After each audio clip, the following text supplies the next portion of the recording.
History is filled with moments that sound more like fiction than fact. But on a cold Christmas day in 1914, along the Western Front of World War I, something truly miraculous and bizarre occurred. The war was only 5 months old, but the horror was already unimaginable. Thousands of young men were entrenched in a frozen, muddy stalemate. Then on Christmas Eve, something shifted. German troops began placing candles on their trenches and singing Christmas carols.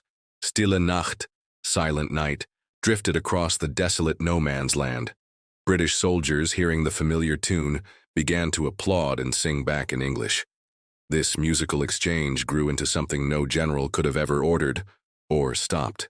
Tentatively, men from both sides emerged from their trenches, unarmed, into the forbidden ground that had been a killing zone just hours before. They met in the middle. They shook hands. They exchanged gifts of chocolate, cigars, and souvenirs like buttons and caps. They showed each other photographs of their families, and most astonishingly, they did the one thing that seems utterly opposed to war. They played soccer. Impromptu football matches with makeshift balls broke out all along the front.